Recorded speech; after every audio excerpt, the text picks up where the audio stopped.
총을 잡지 않겠다는 종교적 신념 등에 따라 군 입대를 거부하는 것은 정당한 병역 거부 사유에 해당한다고 대법원이 결론을 내렸습니다. 대법원 전원 합의체는 어제 일률적으로 병역 의무를 강제하는 것이 소수자에 대한 관용이라는 자유민주주의에 반한다고 판단했습니다. 다만 무분별한 병역 거부가 이뤄지지 않도록 종교와 양심적 신념이 깊고 확고하며 진실해야 한다고 덧붙였습니다. 1949년 처벌 조항이 법률로 규정된 이후 70년 가까이 이어져온 양심적 병역 거부 처벌에 제동이 걸렸습니다. 현재 수사나 재판을 받고 있는 900여 명의 병역 거부자도 무혐의 처분 또는 무죄 선고를 받을 것으로 보입니다. 국방부는 대체 복무 방안을 다음 주에 발표할 예정입니다. 김동연 경제부총리를 교체하기로 청와대가 사실상 방침을 정하고 후임에 대한 인사검증 작업을 진행하고 있는 것으로 확인됐습니다. 장하성 정책실장에 대한 교체도 검토되고 있는 것으로 전해졌는데 2기 경제팀이 내년 초에는 새로 출범할 것으로 예상되고 있습니다. 이재명 경기지사에 대한 각종 의혹을 수사해온 경찰이 친형 강제 입원 관련 혐의 등에 대해 기소 의견으로 사건을 검찰로 넘겼습니다. 여배우 스캔들 의혹에 대해서는 불기소 의견을 냈습니다. 트럼프 미국 대통령과 시진핑 중국 국가주석이 전화 통화를 갖고 이달 말로 예정돼 있는 미중 정상회담 자리에서 무역 갈등 문제 등에 대해 깊이 있는 논의를 하기로 했습니다. 극적인 타협이 이뤄질 가능성을 두 정상이 내비치면서 밤사이 뉴욕 증시도 1% 넘게 오르며 사흘째 상승세를 이어갔습니다.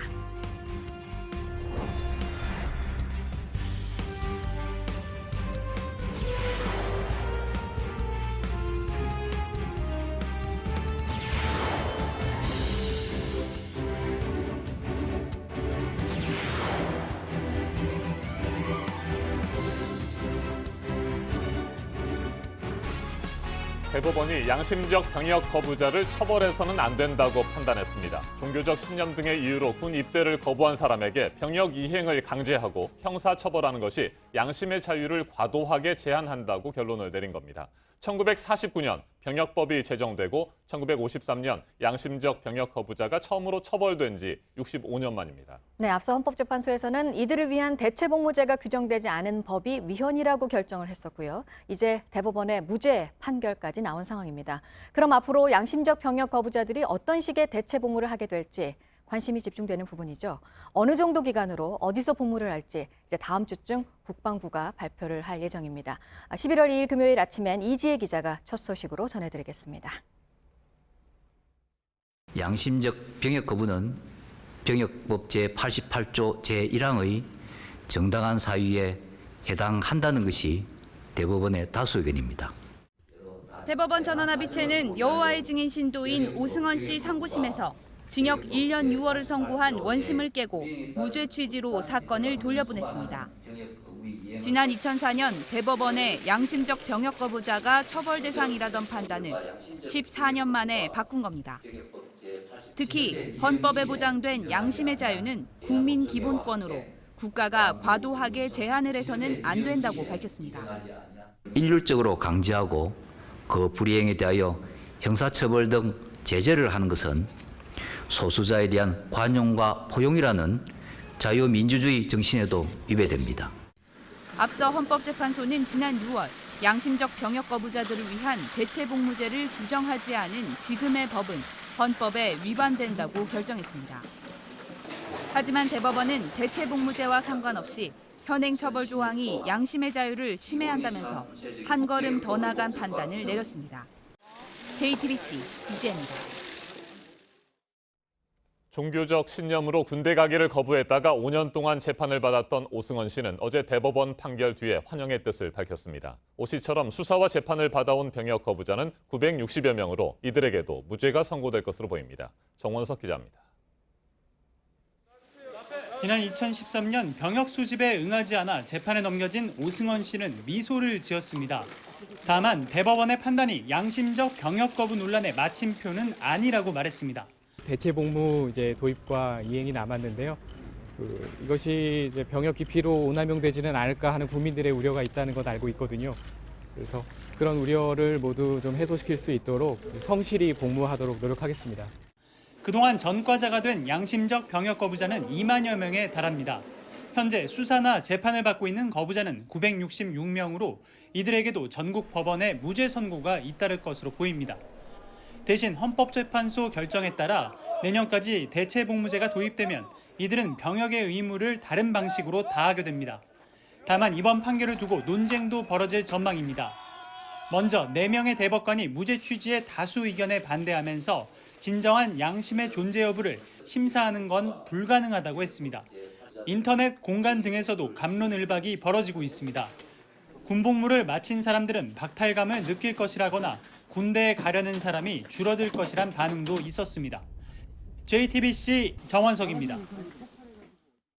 이재명 경기지사와 관련된 고소고발 사건을 수사하고 있는 경찰이 친형 강제 입원 등 일부 의혹에 대해서 기소 의견을 냈습니다. 이재명 지사는 경찰이 짜맞추기 수사를 했다며 일부 경찰에 대해서는 고발도 심각하게 검토하겠다고 불편한 심기를 드러냈습니다. 조익신 기자가 보도합니다. 경찰이 기소 의견을 낸 의혹은 모두 3가지입니다. 친형 강제 입원과 검사 사칭, 성남시 대장동 개발 수익 관련입니다. 친형 강제 입원은 직권남용을, 검사 사칭과 대장동 개발 수익에 대해선 허위사실 공표 혐의를 적용했습니다. 여배우 스캔들과 조폭 연루설, 일베가입 의혹에 대해선 불기소 의견으로 검찰에 송치했습니다. 이재명 경기지사는 경찰의 판단에 불편한 심기를 드러냈습니다. 사실 왜곡, 정치 편향 수사를 했다며 일부 경찰의 고발을 심각하게 검토하겠다고 밝혔습니다. 다만 여배우 스캔들 등 일부 누명을 벗은 건 그나마 다행이라고 덧붙였습니다. 하지만 여배우 스캔들의 경우 검찰이 직접 수사하겠다는 뜻을 내비쳐 결과가 바뀔 가능성도 배제할 순 없습니다. 경찰은 중요 참고인인 당사자의 진술조차 듣지 못했습니다. 이런 가운데 경찰은 오늘 트위터 계정 해경군 김 씨의 주인이 누군지 밝히기 위해 이 지사의 부인 김혜경 씨를 소환 조사합니다. JTBC 조익신입니다. 서울 강서구 아파트 주차장에서 전 아내를 살해한 피의자가 2년 전에도 흉기를 들고 피해자를 협박한 사실이 뒤늦게 알려졌습니다. 흉기를 사용한 협박은 징역에 처해질 수 있는 중대 범죄이기 때문에 당시 출동했던 경찰이 흉기 여부를 제대로 확인했어야 했다는 지적이 나옵니다. 송우영 기자입니다. 지난달 22일 새벽 전 아내를 찾아가 잔혹하게 살해한 김모 씨는 수년간에 걸쳐 피해자를 지속적으로 괴롭혔습니다. 피해자가 이사를 해도 새 주소로 찾아가 협박하고 폭행한 사실이 경찰 조사에서 밝혀졌습니다.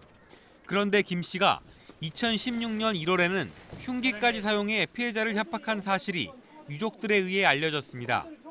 피해자의 딸들은 최근 경찰 조사에서 당시 피해자를 따라 식당까지 들어온 김 씨가 테이블 아래로 흉기를 보여주며 협박했다고 진술했습니다. 흉기를 들고 다른 사람을 협박하면 7년 이하의 징역에 처해질 수 있기 때문에 일각에선 당시 출동한 경찰의 대처가 미흡했다는 비판이 나옵니다. 당시 경찰은 피해자와 김 씨를 격리시키는 조치를 했지만 김 씨의 흉기 소지 여부를 확인하진 않은 것으로 전해졌습니다. 피해자의 딸들은 김 씨가 자신이 피해자를 죽여도 감옥에서 얼마 살지 않고 나온다는 말을 지속적으로 했다며 사형을 시켜달라는 의사를 거듭 밝혔습니다. JTBC 송우영입니다.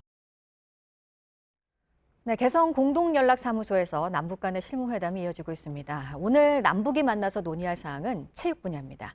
일단 2020 도쿄올림픽 개회식에서 남북 선수단이 공동으로 입장을 하고 단일팀을 만드는 방안을 협의할 것으로 보이는데요. 2032년 하계올림픽을 남북이 공동으로 유치하는 문제도 다뤄질 예정입니다. 이재승 기자입니다. 노태강 문화체육관광부 2차관과 원기루 북한체육성 부상을 수석대표로 하는 남북체육회담이 오전 10시부터 개성 공동연락사무소에서 열립니다. 이번 회담은 남북정상이 9월 평양 공동선언에서 합의한 내용을 실무 차원에서 이행하기 위한 것입니다. 우선 1년 8개월 앞으로 다가온 2020년 도쿄올림픽 개회식 공동 입장과 단일팀 구성 방안 등이 의제로 다뤄질 가능성이 큽니다. 국제올림픽위원회도 긍정적인 입장을 보이는 만큼 남북이 합의한다면 국제대회 12번째 공동 입장이 됩니다. 또 올해 평창 동계올림픽 때 여자 아이스하키에서 단일팀을 이뤘던 경험을 살려 도쿄올림픽에서도 단일팀 출전을 고려하는 것으로 알려졌습니다. 2032년 하계올림픽을 남북이 공동으로 유치하기 위한 전략과 로드맵을 짜는 데도 머리를 맞댈 전망입니다. 남북체육회담은 자카르타 팔렘방 아시안게임 남북 공동 입장과 단일팀 구성을 합의했던 6월 체육회담과 7월 5일 평양 체육회담에 이어 4개월 만입니다. 남북 대표단은 오늘 회담에서 전체적인 윤곽을 잡고 계속된 만남을 통해 구체적 이행 방안을 협의할 예정입니다. JTBC 이재승입니다. 네, 미국과 중국 간의 무역 갈등, 지금 글로벌 증시의 가장 큰 변수죠. 트럼프 미국 대통령과 시진핑 중국 주석이 전화 통화를 했습니다. 시 주석은 두 나라 사이의 무역 갈등을 원하지 않는다면서 이달 말로 예정돼 있는 G20 회의 기간 미중 정상회담 자리에서 깊이 있는 논의를 하자고 했습니다. 먼저 조민중 기자입니다. 시진핑 주석은 어제 트럼프 대통령과의 전화 통화에서 무역 갈등은 안 된다고 밝혔습니다. 무역 갈등이 양국과 전 세계에 모두 좋지 않은 영향을 준다는 겁니다. 그러면서 양국의 안정적인 관계를 위해 노력해야 한다고 강조했습니다. 이에 대해 트럼프 대통령은 이달 말 열릴 G20 정상회담 때 깊이 있는 논의를 하길 기대한다고 말했습니다. 이에 따라 극단으로 치닫고 있는 양국의 무역 갈등이 정상회담을 통해 극적 타협될 가능성이 커지고 있습니다. 양국은 한반도 문제에 대해서도 의견을 나눴습니다. 시 주석은 북미 정상회담을 통한 한반도 비핵화 해결을 찬성한다며 중국은 계속 건설적인 작용을 할 것이라고 말했습니다. 트럼프 대통령도 중국의 역할을 중시한다고 전했습니다. 한편 시 주석은 베이징 민영기업 간담회에서 민영기업을 돕기 위해 세금 축소 등을 적극 검토하겠다고 밝혔습니다. JTBC 조민중입니다. 미중 정상이 이렇게 무역 문제 해결에 대한 대화를 한 것으로 전해지면서 뉴욕 증시가 곧바로 영향을 받았습니다. 다우지수를 포함한 주요 지수가 1% 넘게 올랐습니다. 지금 사흘 연속 큰 폭의 상승세를 보이고 있는데요. 기업들의 실적 발표가 예상을 넘어서 잘 나온 것도 지수 상승에 힘이 됐습니다. 밤사이 뉴욕 증시 소식은 심재우 특파원이 전해드리겠습니다. 트럼프 대통령은 시진핑 중국 국가주석과 전화통화 이후 트위터에 글을 올렸습니다. 무역에 중점을 두고 많은 주제에 대해 이야기를 나눴고 아르헨티나 G20 정상회의에서 관련 논의들이 잘 진행될 것이라는 내용입니다. 이달 말 G20 기간에 열리는 미중 정상회담에서 무역 협상이 일괄 타결될 가능성을 살짝 엿보인 것입니다. 여기에 기업들이 기대 이상의 3분기 실적을 발표하면서 뉴욕 증시에서 주요 지수는 일제히 상승세로 돌아선 뒤 그 추세를 장 마감까지 이어갔습니다. 다우존스 30 산업평균지수는 전장에 비해 264.98포인트 오른 25,380.74에 장을 마쳤습니다. S&P 500과 나스닥 지수 모두 전날에 비해 1% 이상 급등했습니다. Well, I don't know if you can draw a direct correlation between trade with China and the markets. October's always been a choppy month anyway, and to the extent he had a good conversation with the Chinese this morning, I think that bodes well, but it shouldn't surprise anybody. 미국 경제가 그만큼 탄탄하다는 지적입니다. 미 노동부가 발표한 주간 실업수당 청구 건수가 1예입니다. 지난주 실업수당 청구 건수는 21만 4천 건으로 전주보다 2천 건 줄었습니다. 그만큼 고용 사정이 좋아진 것입니다. 이와 함께 노동부는 3분기 민간 부문 임금이 지난해 동기 대비 3.1% 상승했다고 발표해 미국 경제가 완전 고용 이후 임금 상승으로 이어지고 있음을 보여줬습니다. 레리 커들로 백악관 국가경제위원회 위원장은 최근의 주가 하락은 트럼프 대통령의 관세 때문이 아니라 애플과 구글 등 기술주의 조정 때문이었다고 항변했습니다. 뉴욕에서 JTBC 심재우입니다. 이번에는 오늘 아침 체크해봐야 할 뉴스들을 분야별로 살펴보겠습니다. 먼저 정치 분야입니다. 자유한국당이 여야정 상설협의체에 참여하기로 했습니다. 여야정 상설협의체는 문재인 대통령이 지난 8월 청와대에서 여야 5당 원내대표와 회동할 때 제안했는데 자유한국당은 그동안 민주평화당, 정의당과 같은 비교섭 단체가 협의체에 참석하는 것이 부적절하다며 참여를 거부해왔습니다. 북한에서 정부 관리들의 성폭력이 만연하다는 국제인권단체 휴먼 라이츠 워치 보고서에 대해 북한이 제외 공관 성명을 통해 반발했습니다. 로이터 통신은 북한 제네바 대표부가 이 보고서에 실린 내용이 적대 세력의 날조라며 강력히 거부한다는 입장을 전달했다고 보도했습니다. 문재인 대통령이 오늘 하루 연차 휴가를 씁니다. 유럽 순방 이후에 하루도 안 쉬고 업무를 계속한 데다 앞으로 다른 순방 일정도 앞두고 있어서 관저에서 쉴 예정이라고 청와대가 밝혔습니다. 네, 이번 주 시작하면서 2000선이 무너져서 패닉 상태였다가 이후 안정세를 보인 코스피인데요. 어제는 사흘 만에 5포인트가량 소폭 하락을 했습니다. 장중 1%대까지 오르기도 했다가 기관 투자자들의 매도로 상승폭을 반납했는데요. 오늘 2024.46에서 장을 시작합니다. 코스닥은 사흘째 상승세를 이어갔습니다. 지난달 10월에 소비자 물가지수가 1년여 만에 가장 큰 폭으로 뛰었습니다. 지난해 같은 달보다 2% 상승했는데요. 자주 사는 품목을 토대로 한 생활 물가지수는 2.4% 큰 폭으로 올랐습니다. 전체 물가를 가장 많이 끌어올린 건 농산물이었고 이어서 석유류였습니다. 국내 완성차 5개사가 지난 10월에 국내와 해외 시장 전체에서 판 차량이 지난해 10월과 비교해서 3% 늘었습니다. 내수 판매 실적이 5곳 모두 늘었는데 지난해에는 10월에 추석 연휴를 포함한 열흘간의 황금 연휴가 있어서 영업일수가 적었었습니다. 이 영향이 컸던 것으로 보입니다. 해외 판매는 전반적으로 부진했습니다. 계속해서 사회 분야 뉴스입니다. 경찰이 원희룡 제주지사를 6.13 지방선거 사전선거운동 혐의로 검찰에 송치했습니다. 모두 5가지 혐의 가운데 사전선거운동 혐의 2건에 대해 기소 의견으로 검찰에 송치했고 뇌물수수와 허위사실 공표 의혹 2건에 대해서는 혐의가 없다고 판단했습니다. 어제 저녁 7시쯤 경기도 성남시 한 초등학교 옆 주택가 골목길에서 영아 시신이 쇼핑백 안에 든 채로 발견돼 경찰이 수사에 나섰습니다. 1살 정도 크기의 영아로 경찰이 CCTV 영상 등을 통해 시신을 유기한 용의자를 추적하고 있습니다. 어젯밤 9시쯤 상수도관 누수로 서울역 앞 도로에 물이 쏟아져 나와 3시간 가까이 교통이 통제됐습니다. 지하철 역내 화장실에도 물이 넘쳐 지하철 이용객들도 불편을 겪었습니다. 상수도 사업본부는 노후 상수도관 교체 공사 도중에 누수가 시작된 것으로 보고 정확한 원인을 조사하고 있습니다.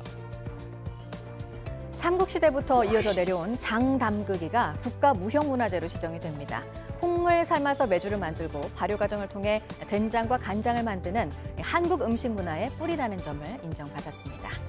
오늘부터 사흘 동안 서울광장 일대에서는 서울이 김장하는 날, 서울 김장문화제가 열립니다. 6천여 명의 시민들이 165톤의 배추로 김장을 할 예정입니다. 서울 청계천 일대에서는 서울빛 초롱축제가 열립니다. 청계광장에서 수표교에 이르는 1.2km의 400점의 화려한 등이 켜집니다. 네, 국가정보위원회 국감 오늘도 이어집니다. 오늘은 옛 기무사, 군사안보지원사령부와 경찰청의 대상입니다. 오전 군사안보지원사령부 국감에서는 박근혜 전 대통령 탄핵 당시 작성된 기무사 계엄령 문건을 두고 공방이 있을 것으로 보이고요. 오후에 경찰청에서 있을 국감에서는 대공수사권 문제 등이 얘기가 될 것으로 보입니다. 오늘 남북 공동연락사무소에서 남북 간의 체육 분야 실무회담이 열린다는 소식 앞서 전해드렸는데요. 연락사무소 소장회의도 오늘 있습니다. 사무소 문을 열면서 한 주에 한 번 정례적으로 열기로 했었던 건데 북측의 전종수 조평통 부위원장이 오지 않은 적이 그간 많았습니다. 한 달여 만에 열리는 오늘 소장회의입니다. 이재명 경기지사의 부인 김혜경 씨가 오늘 경찰 조사를 받는데요. 트위터 계정 해경군 김 씨의 주인이 누군지와 관련해서입니다. 앞서 첫 조사 때는 조사 사실이 언론에 보도되자 수사팀에 항의를 하고 귀가를 했었습니다. 지금까지 분야별로 오늘 눈여겨봐야 할 뉴스들 체크해드렸습니다. 이어서 날씨정보 알려드립니다. 오늘부터 다시 가을 속으로 들어가겠습니다. 아침까지는 찬 기온이 머물면서 춥겠지만 차츰 기온이 올라 낮부터 평년 기온을 회복하겠고 더 높은 기온 보이는 곳도 많아 선선한 가을 정취를 느낄 수 있겠습니다. 다만 야외 활동하시려면 공기질 상황 자주 확인하셔야겠습니다. 대기 정체로 인해 오전 중 경기 남부와 충북, 울산에서 미세먼지 농도 일시 나쁨 예상되고 나쁨 수준까지는 아니더라도 오전과 밤한때 일부 중서부와 영남 지방에서 농도가 높게 나타나는 것도 있겠습니다. 오늘 먼지가 없는 지역에서는 맑은 하늘 만날 수 있겠습니다. 계속해서 맑은 날씨 이어지면서 대기가 건조하니까요. 각종 화재 예방에 유의하시기 바랍니다. 오늘 낮 최고 기온 서울이 17도, 전주와 광주, 대구가 18도까지 오르겠고요. 북한 지역도 함흥이 19도까지 오르는 등 선선한 가을 날씨 예상됩니다. 다음 주 초까지 평년과 비슷하거나 높은 기온 계속되겠지만 내륙 지역에서 15도 안팎으로 일교차가 크니 주의하시기 바랍니다. 기상정보였습니다.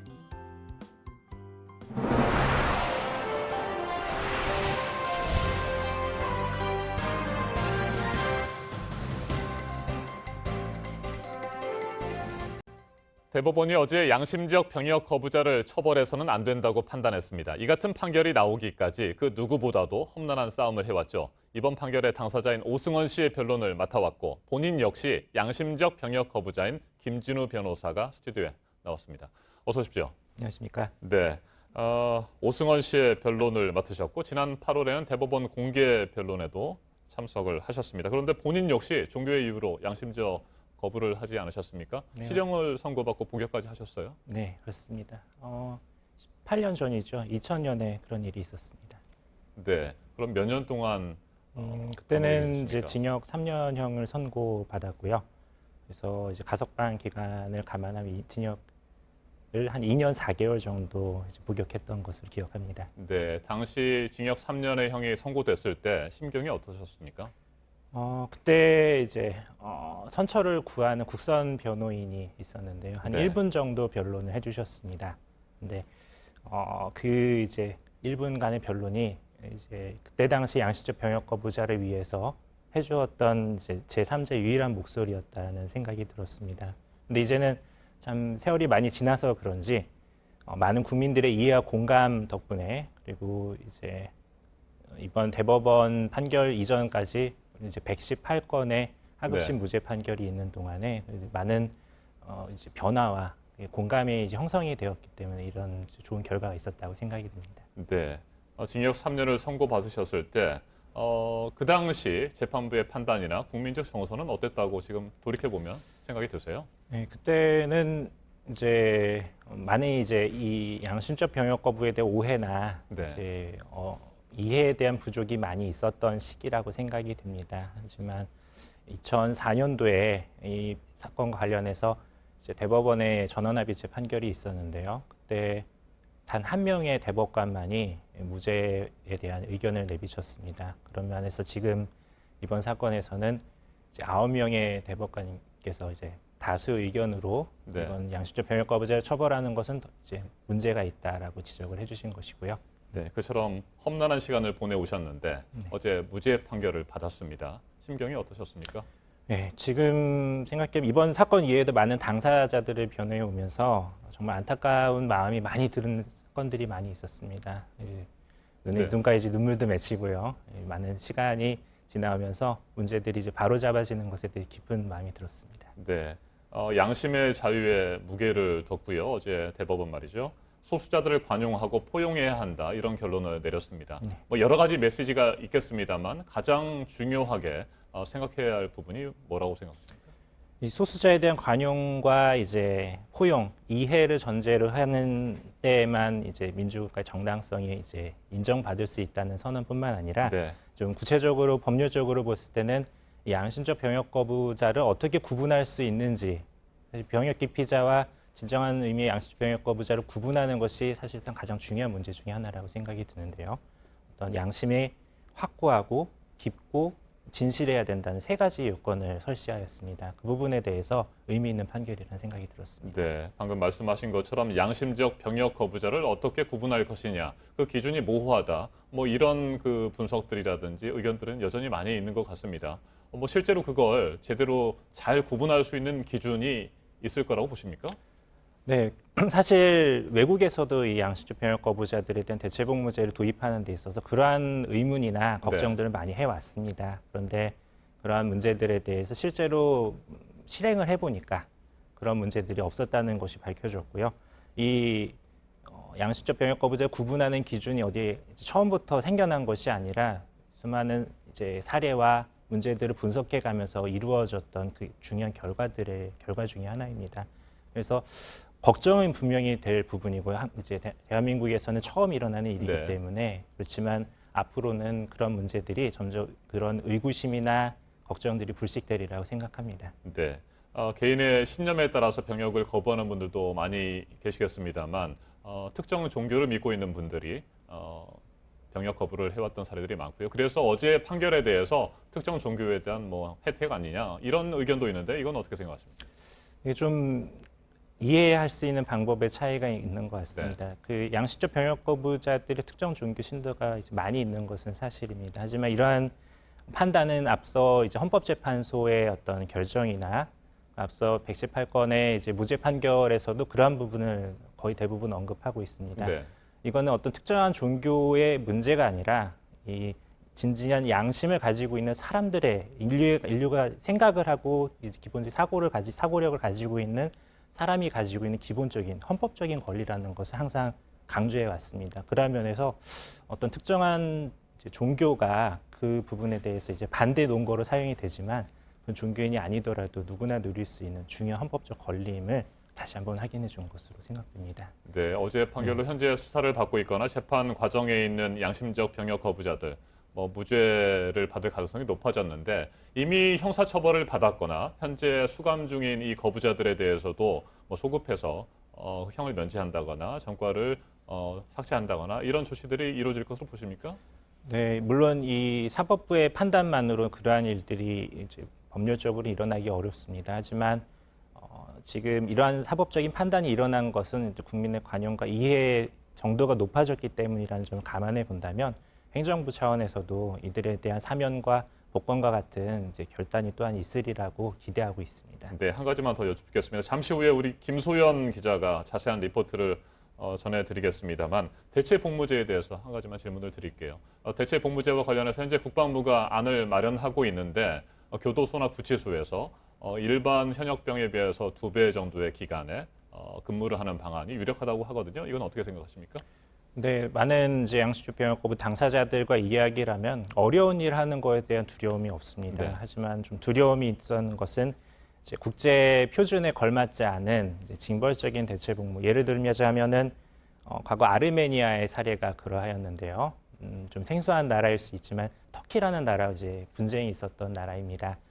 그런 나라에서는 이제 대체 복무 제도가 처음에 생겼지만 이제 군과 관련이 되어 있는 그러한 일을 하거나 네. 이제 그러한 일이 아니더라도 어떤 군의 관리 감독 하에 있었던 대체복무제가 형성이 됐습니다. 사실상 대체복무제가 아닌 대체복무제가 이루어졌기 때문에 당사자들이 처음에는 이제 굉장히 기뻐하고 반가워했지만 받아들일 수 없는 걸 알게 돼서 10년 동안 또한 투옥이 되는 안타까운 사례가 있었습니다. 네. 대한민국에서 그러한 일이 일어나지 않았으면 하는 바람을 많은 당사자들로부터 듣게 됩니다. 네, 유엔이 정한 기준에 따르면 현역 근무병의 1.5배 정도가 되는데 대체 복무 기간이 말이죠. 우리나라 현재 지금 준비되고 있는 상황을 보면 2배 정도가 될 것 같은데 그 기간에 대해서는 어떻게 생각하십니까? 기간에 대해서는 아마 당사자분들도 이제 여러 의견이 나뉘는 것 같습니다. 하지만 그 부분과 관련해서 국가인권위원회가 최근에 설문조사를 했던 이제 기록을 보면요, 오히려 전문가 집단보다 이 관련된 이제 직접 당사자이겠죠. 네. 이제 병역 의무를 이행해야 되는 젊은이들에게 이제 그러한 설문조사를 하니까요. 국제 표준에 걸맞는 기준이니까 1.5배 정도의 수준에서의 기준이 적합한 것으로 나왔습니다. 그런 거 보면 생각보다 우리 이제 사회가 그러한 면에서 이제 많은 관용과 국제적인 인식을 가지고 있는 글로벌 마인드를 가지게 된 게 아닌가 그런 긍정적인 생각도 하게 됩니다. 알겠습니다. 여기까지 듣겠습니다. 김진우 변호사님 말씀 잘 들었습니다. 네, 감사합니다. 대법원의 어제 판결로 이제 관심은 양심적 병역 거부자의 대체 복무로 모아지고 있습니다. 국방부가 조만간 구체적인 계획을 발표할 예정인데 현역 복무 기간의 2배인 36개월 동안 교도소에서 교정 업무를 담당하는 방안이 유력한 것으로 전해졌습니다. 김소연 기자가 보도합니다. 대체 복무자는 육군 현역병의 2배인 36개월 동안 교도소나 구치소 등에서 교정 업무를 한다. 대체 복무 심사기구는 국방부에 둔다. 다음 주 발표될 정부의 대체 복무제 방안에 이 같은 내용이 담길 거라고 국방부 관계자 등이 전했습니다. 3개월간 실무추진단과 자문위원을 꾸려 논의하고 국회 통과를 염두에 당정청 협의도 진행한 걸로 파악됐습니다. 복무 영역으로 중증 장애인 간병 등도 논의됐지만 숙소나 감독 인력이 없다는 이유로 받아들여지지 않았습니다. 대체복무 심사는 독립기구나 인권 담당인 법무부가 해야 한다는 의견이 나왔지만 국방부가 맡는 걸로 굳어지고 있습니다. 일부 우려의 목소리도 나오고 있습니다. 국제 기준을 제공하고 있는 모든 그 원칙에 어긋나는 것으로서 사실상 교정시설에 36개월을 가둬놓겠다는 것에 다름 아닙니다. 유엔은 대체 복무가 현역 복무 기간의 1.5배를 초과해선 안 된다고 권고하고 있습니다. 국가인권위원회 조사 결과 입영 대상자의 80% 이상이 적절한 대체 복무 기간으로 현역의 1.5배인 27개월 이하라고 답했습니다. JTBC 김소현입니다. 한미 간에 합의를 한 전시작전권이 한국으로 넘겨진 이후의 연합방위 지침. 어제 아침에 발표가 나오고 곧바로 전해드렸었는데요. 구체적으로 그럼 어떻게 달라지는지 좀 더 보겠습니다. 2020년대 초에 전작권 전환이 이뤄질 수 있을 것이라는 전망이 지금 나오고 있는데요. 유사시 동원할 수 있는 군사력은 다르지 않다는 내용과 함께 또 하나 눈에 띄는 게 한미연합군을 이제 한국군 사령관이 지휘한다는 부분입니다. 그간 미국이 고수했던 원칙이 깨졌다는 점에서입니다. 유선희 기자입니다. 제가 지금 나와 있는 곳은 미 국방부 펜타곤입니다. 한미 국방장관은 이곳에서 전시작전권 전환 이후에 적용할 연합 방위 지침에 서명하고 공동 성명을 발표했습니다. 전작권 전환 이후에도 주한미군은 철수하지 않고 현 수준을 유지한다. 그리고 연합군 사령부도 폐쇄하지 않는다. 무엇보다 지금처럼 한국이 전쟁이 나게 되면 전작권 전환과 관계없이 미국은 한국을 돕는다는 내용이 담겼습니다. In signing this document, we also reaffirm the continued presence of U.S. troops stationed on the Korean Peninsula. 전작권 전환 이후 한미 연합군의 사령관은 한국군 사성장군이, 부사령관은 미군 사성장군이 맡기로 했습니다. 퍼시 원칙을 깨고 한반도에서 전쟁이 나면 한국군 사령관이 한미 연합군을 지휘하게 되는 겁니다. 전작권 전환 준비에도 속도가 붙었습니다. 한국군 주도의 전시작전 수행 능력을 평가하는 첫 단계인 기본 운용 능력 IOC 평가를 내년도에 시행하고 IOC에 이은 2, 3단계 평가까지 원활하게 진행된다면 2020년대 초에 전시작전권 전환이 이뤄질 수 있다는 전망도 나옵니다. JTBC 유선입니다. 네, 하지만 역시 한미 양국이 가장 강조하고 있는 건 전시작전권이 전환되더라도 유사시 동원될 미국 전력은 달라지지 않는다는 겁니다. 어떤 점에서 그런지 김태형 기자가 전해드립니다. 지난 1976년 판문점에서 미군 장교 2명이 북한군이 휘두른 도끼에 살해당했습니다. 한미 당국은 곧바로 데프콘2를 발령했고 전면전에 대비했습니다. 7년 뒤 아웅산 폭탄 테러 사건이 발생했을 땐 데프콘3가 발령됐습니다. 지금처럼 평시작전 통제권이 한국군에 있더라도 당시처럼 데프콘3 이상이 발령되면 작전권은 한미연합사령부로 넘어가고 연합사령관인 주한미군 사령관의 지휘를 받게 됩니다. 전시에 준하는 상황으로 간주하기 때문입니다. 하지만 전작권이 전환되면 본격적인 전시는 물론 이런 상황에서도 한국군의 작전권이 그대로 유지됩니다. 뿐만 아니라 평시에 이뤄지는 모든 한미연합 훈련의 지휘권도 한국군이 갖게 됩니다. 하지만 주한미군은 지금 규모대로 그대로 주둔합니다. 또 주한미군 사령관 역시 지금처럼 사성장군이 맡기 때문에 유사시 동원할 수 있는 인적, 물적 군사력은 달라질 게 없습니다. 한반도에서의 한국군의 역할을 서포트하면서도 한미 간의 군사적인 관계뿐만 아니라 한미 동맹이 정말 미래도 상호 보완적이고 비례지향적인 방향으로 변화되고 바꿔 나갔다는 어떤 그런 의지를 유엔군 사령관 역시 전작권 전환 이후에도 주한미군 사령관이 겸직하게 됩니다. JTBC 김태영입니다. 어제를 기해서 남과 북이 육해공에서의 모든 적대 행위를 중단했고요. 이곳에서 이제 남과 북 사이의 변화가 시작되고 또 계속될 수 있을지 주목되고 있습니다. 심수미 기자가 전해드리겠습니다. 인천 연평도와 12km 떨어져 있는 북한 개머리 해안입니다. 2010년 연평도 포격 사건 당시 이곳에서 공격이 시작됐습니다. 남측을 향한 해안포 입구가 닫혀 있는 모습이 눈에 띕니다. 합참은 어제 0시를 기해 북한의 서해안 해안포가 대부분 폐쇄됐다고 밝혔습니다. 다만 한 개의 해안포가 아직 열려 있어 북측에 조치를 취해줄 것을 요청했다고 말했습니다. 우리 측 고속정에 40mm 함포도 하얗게 덮여져 있습니다. 연평도 주민들은 이런 변화에 대해 아직 반신반의하고 있습니다. 아직까지는 사실상 피부로 와닿지 않아요. 왜냐하면 노무현 정부 때도 잘 진행이 되다가 갑자기 돌변 상황이 벌어졌고 이 어려운 난국을 잘 정부가 해결해 주길 바라는 그런 마음이죠. 이렇게 남북이 함포 사격이나 해상 기동 훈련을 하지 않기로 한 완충 수역은 남한 덕적도부터 북한 초도까지 80km 구간입니다. 동해상 남한 속초에서 북한 통천까지 약 80km 역시 일체의 적대 행위가 금지됩니다. 육군은 군사분계선을 기준으로 남북 각각 5km 이내에서 포병 사격 훈련과 연대급 이상 야외 기동 훈련을 할 수 없습니다. 기존의 훈련장으로 사용했던 곳들 일부가 폐쇄됐고 후방에 이를 대체할 시설이 생겼습니다. 군사분계선을 기준으로 20km에서 40km까지는 전투기 비행이 금지됩니다. 남한에서는 김포나 동두천, 철원 위쪽으로, 북한에서는 개성과 평강 이남으로 비행 훈련을 할 수 없는 겁니다. 군 관계자는 이런 합의 사항을 북한이 충실히 이행하는지 면밀히 주시하고 있다고 밝혔습니다. JTBC 심수희입니다. 청와대가 경제정책의 수장인 김동연 경제부총리 겸 기획재정부 장관을 교체하기로 사실상 방침을 정했습니다. 후임으로는 홍남기 국무조정실장 등이 거론되고 있는데 청와대는 이미 후임 인사 검증 작업에 들어갔습니다. 장하성 청와대 정책실장의 교체도 함께 검토되고 있습니다. 이성대 기자입니다.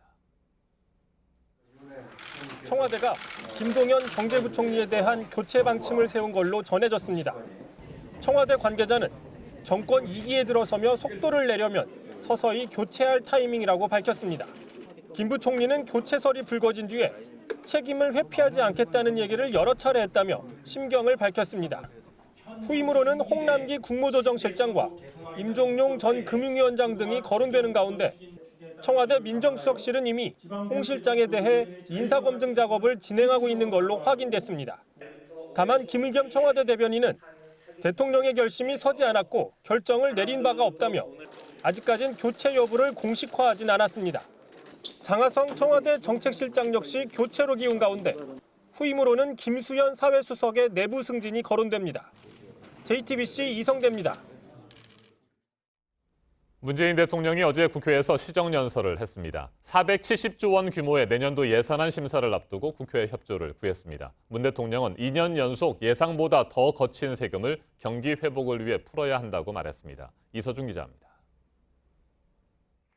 문 대통령은 2년 연속 20조 원 이상 초과 세수가 거쳤다며 경기 회복을 위해 재정을 적극 투입하겠다고 했습니다. 적극적인 재정 운용을 통해 경기 둔화의 위험에 선제적으로 대비하고 일자리 양극화, 저출산, 고령화 같은 구조적인 문제에 본격적으로 대응해야 합니다. 특히 PPT에 가족 사진을 띄우고 가족 구성원별 복지 정책을 설명하는 등 포용국가 예산을 강조하는 데 가장 많은 시간을 할애했습니다.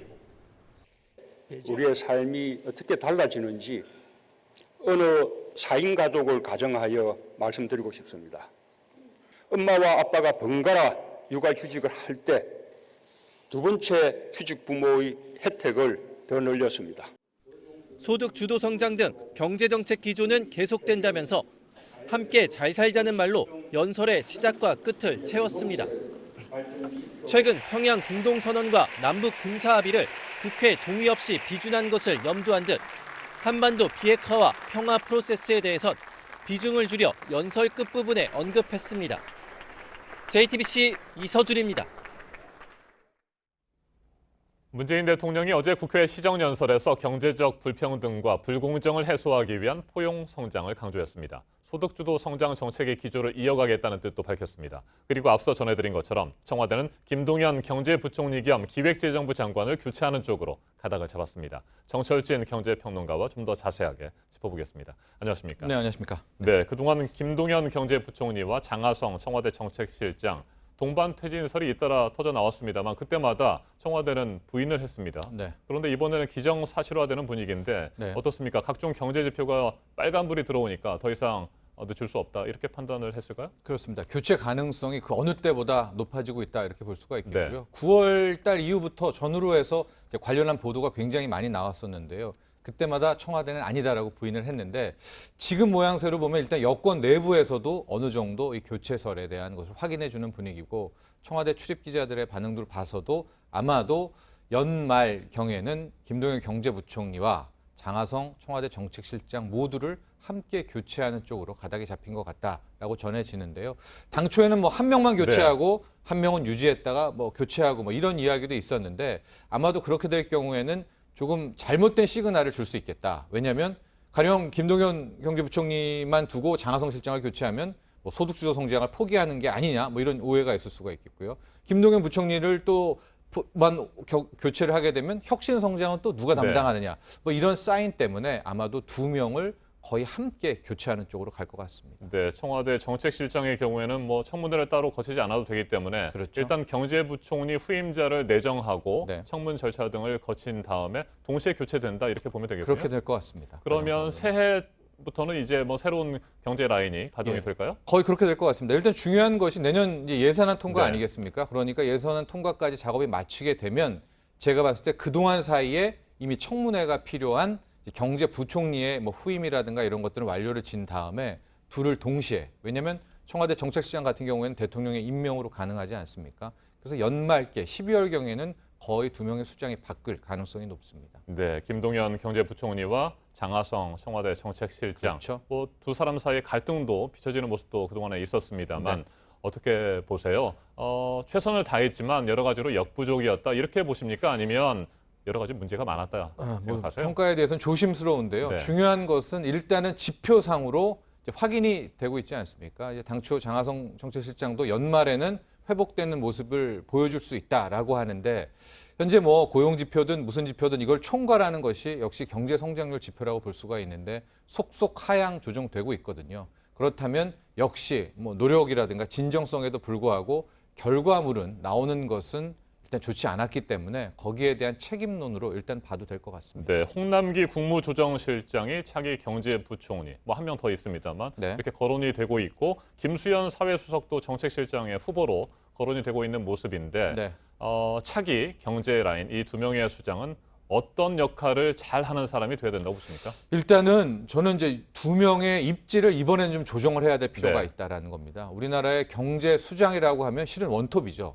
경제부총리 원톱이 돼야 되는데 언젠가부터 뭐 지난 정부서부터도 이 이제 정책실장이라는 이쪽 라인까지 함께 되면서 참모 라인이 겹쳐지면서 경제수장 투톱이라는 얘기가 많이 나오고 있거든요. 그래서 저는 이번에 이제 새롭게 경제부총리도 바뀌고 이렇게 된다면 일단은 경제 총괄 컨트롤 타워 모든 힘은 경제부총리가 원톱으로 쥐게 되는 구조로 좀 바뀌어야 되지 않겠느냐. 왜냐하면 이 투톱 구조로 가게 되면 점점 이 책임론들이 좀 모호하게 됩니다. 경제부총리는 경제부총리대로 좀 아쉬운 소리가 있겠고요. 정책실장은 정책실장대로 문제가 있기 때문에 저는 앞으로 뭐 둘의 커뮤니케이션 소통도 중요하지만 큰 힘을 실어주는 것은 경제부총리 원톱 체제로 가는 것이 앞으로의 정책 방향이 훨씬 낫지 않겠나 이런 제언을 해봅니다. 네, 소득주도 성장 기조에 대해서 뭐 자유한국당을 비롯한 야당에서는 여전히 문제점을 지적하고 있지 않습니까? 그런데 어제 문재인 대통령의 국회 시정연설에서는 소득주도 성장 기조 정책을 그대로 이어가겠다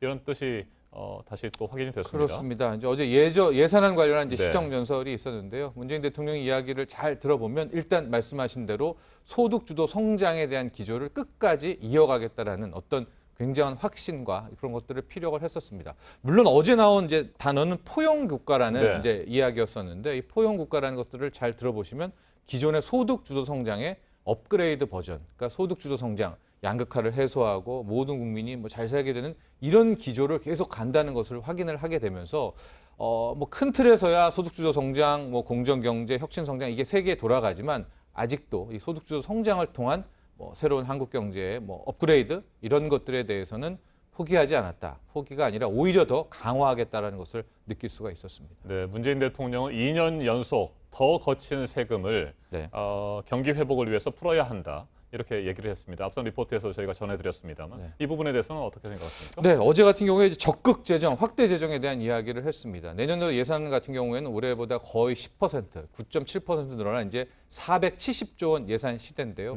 아마도 이것들을 뭐 일자리, 또 저출산이라든가 양극화 해소 여기에다가 이제 쏟아붓겠다. 즉 정부가 나서는 재정을 통해서 경기를 한번 회복시켜 보겠다라는 것들을 이야기했었고요. 물론 이 시정연설에 대해서 야권에서는 왜 자꾸만 뭐 이 정부 재정을 이렇게 하려고 하느냐 이렇게 반발은 있기는 하지만 지금 상황을 보면 가장 좀 여유가 있는 곳이 정부 재정입니다. 세수가 잘 거쳤기 때문에. 그래서 지금부터의 묘는 과연 재정을 쓰되 어떻게 하면 효과적으로 쓰면서 이 침체된 내수 경기를 살리고 지금 뭐 빨간불이 들어온 지표들을 어떻게든 반전시키냐가 또 하나의 숙제라고 볼 수가 있겠습니다. 네, 경기가 하강 국면에 접어들었다는 분석들도 나오고 뭐 그런 비판들도 있습니다만 어제 문 대통령의 시정연설에서는 그런 부분들 뭐 고용 문제라든지 증시 폭락 문제 이런 부분에 대한 구체적인 메시지가 없었다, 네. 미흡했다 이런 지적도 있는데 이건 어떻게 맞습니다. 저도 이제 많이 생각을 했는데 왜 이제 문 대통령이 그런 언급을 하지 않았었을까? 왜냐면은 뭐 정부 관 스스로도 경제 성장률을 하향 조정을 했었고요. 네. 최근에 뭐 10월 한 달 동안 어마어마한 주식 급락, 폭락이 있었었고 고용 지표도 굉장히 안 좋았는데 이제 여기에 대해서 언급을 하지 않은 이유는 아마도 문재인 대통령과 현재 정부는 이런 과정, 이런 모습들이 소득주도 성장의 끝으로 가는 곳에서의 어쩔 수 없이 겪을 네. 수밖에 없는 이제 과정들이 아닌가 이렇게 이제 인식을 하고 있는 것 아닌가라는 이제 생각을 한 것이거든요. 그래서 굳이 이런 것들을 하나하나 언급하지 않은 것은 우리가 갈 곳은 저긴데 이러이러한 문제들은 뭐 예상했던 바다라는 아마 속뜻이 담겨 있지 않을까라는 것을 읽어냈는데 그래도 이제 일각에서는 말씀하신 대로 왜 사회는 이런데 현실은 이런데 그런 것들을 이야기하지 않았을까 그런 또 아쉬움을 피력하기도 했습니다. 알겠습니다. 정철진 평론가님 말씀 잘 들었습니다. 지난해와 달리 어제 시정연설에서는 자유한국당의 현수막이 보이지 않았습니다. 여야의 반응은 시정연설 중간에도 그리고 끝난 뒤에도 크게 달랐습니다. 서복형 기자가 보도합니다. 문재인 대통령이 입장할 때부터 온도차는 느껴졌습니다. 일어서서 큰 박수를 보내는 민주당과 달리 한국당 등 야당은 시큰둥했습니다. 평양선언 비준과 소득주도 성장 등을 놓고 날을 세우고 있는 야당의 상황이 그대로 묻어난 겁니다. 이런 분위기는 이어졌습니다. 연설 장면을 휴대전화로 찍거나 중간중간 20여 차례 박수를 친 민주당과 달리 한국당 자리에서는 박수 소리가 들리지 않았습니다. 이를 의식한 듯 문재인 대통령은 주요 대목에서 야당과 눈을 맞추려 했습니다. 한반도 비핵화와 평화 프로세스에 국회가 꼭 함께 해주시길 부탁드립니다. 현역 의원이 아니라 의석에 앉지 못한 바른미래당 손학규 대표는 방청석에서 홀로 연설을 들었습니다. 한국당 김병준 비대위원장은 사무실에서 TV로 시청한 것으로 알려졌습니다. 한국당은 지난해와 달리 항의 피켓이나 현수막을 가지고 오지 않았습니다.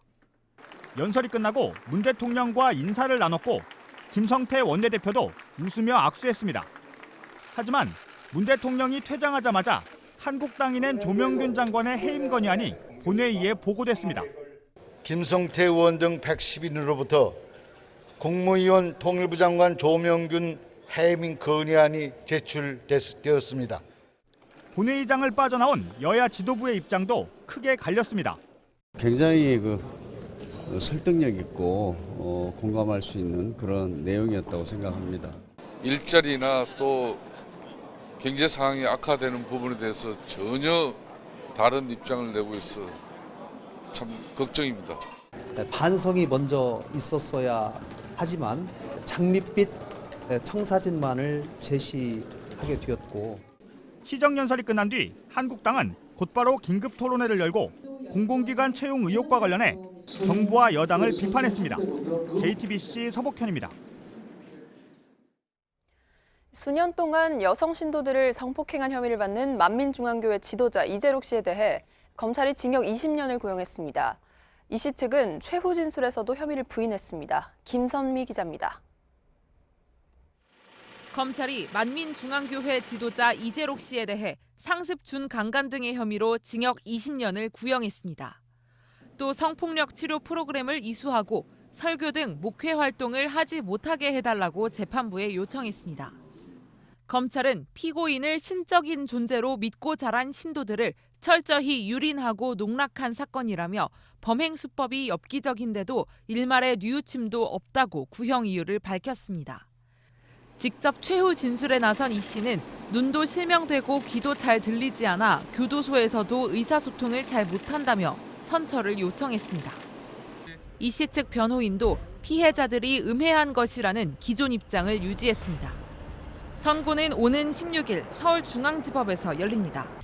JTBC 김선미입니다. 부산의 한 병원 응급실에서 환자가 의료진을 폭행하는 일이 또 일어났습니다. 의료진을 때린 사람은 술을 마시고 복통을 호소하며 실려온 경찰 간부였습니다. 구석찬 기자입니다. 응급실에서 한 남성이 담요를 집어 던지고 소리를 지릅니다. 주먹으로 간호사를 때릴 듯 위협하고 직원의 머리채를 낚아챕니다. 이를 말리는 다른 시민과 몸싸움도 벌입니다. 술을 드신 상태고 난동은 한 30-40분 정도를 이 의사 선생님께서 가슴 쪽을 맞았다고 합니다. 어제 오전 4시 10분쯤 부산경찰청 소속 56살 제2경정은 음주 후 복통으로 부인과 함께 응급실을 찾았습니다. 간호사에게 물을 달라고 요구했는데 간호사가 의사 지침대로 물을 주지 않자 욕설을 퍼붓고 폭행한 겁니다. 끄즈에다가 물을 뭐 적셔가지고 입술을 좀 안 봐도 그냥 닦아서 했는데 잠시 화장실 가세요. 당직 의료진 4명과 함께 다른 환자들도 공포에 떨었고 응급실 기능도 마비됐습니다. 신고를 받은 경찰은 이곳 응급실로 출동해 난동을 부리던 제2경정을 현행범으로 체포했습니다. 하지만 심한 복통을 계속 호소해 일단 다른 병원으로 옮긴 상태입니다. 경찰은 폭행과 응급의료법 위반 혐의로 제2경정을 직위 해제하고 추가 조사 후 처벌 수위를 결정할 방침입니다. JTBC 구석찬입니다. 50대 여성을 폭행해 숨지게 한 20대 남성이 범행 직전 사람이 죽으면 어떻게 되는지 등을 검색해본 사실을 확인한 검찰이 이 남성에게 고의가 있다고 보고 살인 혐의를 적용했습니다. 애초 경찰은 상해치사 혐의로 봤는데요. 이에 대한 부실 수사 논란이 일고 있습니다. 배승주 기자입니다. 건장한 체격의 남성이 왜소한 여성의 머리채를 잡고 마구 때립니다. 여성이 애원해보지만 폭행은 여성이 의식을 잃을 때까지 계속됩니다. 지난달 4일 새벽 2시 반쯤 경남 거제시 한 선착장 인근에서 20살 박모 씨가 저지른 범행 장면입니다. 얼굴에 피가 잔뜩 있었는데 남자애 보니까 신발에 피가 흥건하게 있어가지고 그냥. 얼굴과 머리를 50여 차례 맞은 58살 윤모 씨는 결국 숨졌습니다. 하지만 경찰은 박 씨를 살인이 아닌 상해치사 혐의로 검찰에 송치했습니다. 박 씨가 술에 취해 기억이 나지 않는다며 범행을 전면 부인하는 등 살인죄를 적용하기에 무리가 있다는 이유였습니다. 곧바로 부실수사, 봐주기 수사라는 비판이 나왔습니다. 사건을 넘겨받은 검찰은 박 씨가 윤 씨 머리를 집중적으로 때린 것을 수상히 여겼습니다. 휴대폰을 복원한 끝에 증거를 찾았습니다. 범행 직전 사람이 죽었을 때 사람이 죽으면 목이 어떻게 되는지 등을 검색한 사실을 확인한 겁니다. 검찰은 박 씨가 살인에 대한 호기심으로 범행을 저질렀을 가능성이 높다고 보고 살인죄를 적용해 기소했습니다. JTBC 배승주입니다. 교사들이 이렇게 내부 고발을 할 수 없는 또 하나의 이유, 바로 블랙리스트입니다. 원장이 요구하는 걸 받아들이지 않으면 원장들끼리 이걸 공유하고 따라서 다른 어린이집 일자리를 구하려고 해도 그럴 수가 없다는 겁니다. 이어서 이상화 기자입니다. 경기도 김포의 한 어린이집 원장은 지난 9월 교사들에게 연차 대체 합의서를 내밀었습니다. 명절 같은 공휴일에 연차를 쓴 것으로 하자는 내용입니다. 이런 합의서를 강요하는 건 불법이지만 교사가 거부하긴 쉽지 않았습니다. 원장들 그룹 채팅방에 이런 선생님이 있다고 선생님 이름까지 올릴까? 이력서를 내면 그 전 어린이집 전화를 해서 물어보세요. 대부분에. 거기에서 일할 때 어땠습니까? 라고 이제. 지역 원장들이 정보를 교환하면서 소위 교사 블랙리스트를 만드는 겁니다. 원장님의 실에 들어가셔서 저에 대해서 제가 아이를 차별한다는 둥. 어린이집 원장들은 보육교사 채용과 해고에 절대적 권한을 갖고 있습니다. 한 어린이집 원장의 눈밖에 나면 그 지역에서 발붙일 수 없게 되는 겁니다. 내부 고발도 그만큼 어렵습니다. 각오하고서라도 제보를 했을 때는 가장 긴박한 건 허위 아동이라든지 그리고 급식 비리거든요. 마지막에 머뭇거리는 거는 블랙리스트. 이 때문에 사립 어린이집 소유권은 인정해 주더라도 보육교사는 공공 영역에서 관리해야 한다는 목소리가 높습니다. 교사와 시민단체들은 곧 출범할 사회서비스공단에 기대를 걸고 있지만 어린이집 반발에 막혀 지지부진한 상황입니다. JTBC 이상화입니다. 네, 유치원 비리와 관련해서는 여전히 집단 행동에 대한 걱정 학부모들 사이에 크죠. 서울에서도 폐원 통보를 한 유치원이 나왔는데요. 그동안 보통 폐원의 이유로 다른 유치원들은 설립자의 건강 문제를 들거나 해서 이렇게 하면 막을 방법이 없다고 전해드렸었는데 이 유치원은 정부 정책 때문에 폐원을 한다고 했습니다. 강신우 기자입니다. 이미 아이들을 등원시킨 학부모들이 오전 10시 반 다시 유치원으로 모여듭니다. 유치원이 보낸 통지문 때문입니다. 유치원 측은 폐원 결정을 했다며 그 이후로 원화수 교직원 수 감소와 함께 정부의 공교육 정책에 따른 종교교육 제약 우려라고 밝혔습니다. 앞서 폐원을 통보 혹은 신청한 유치원들은 건물 노후화나 설립자의 건강 악화 등을 이유로 들었습니다. 이 유치원은 이번 비리 사태와는 관계가 없다고 선을 그었지만 정부의 법이나 추진 정책을 받아들일 수 없다고 직접 밝힌 겁니다.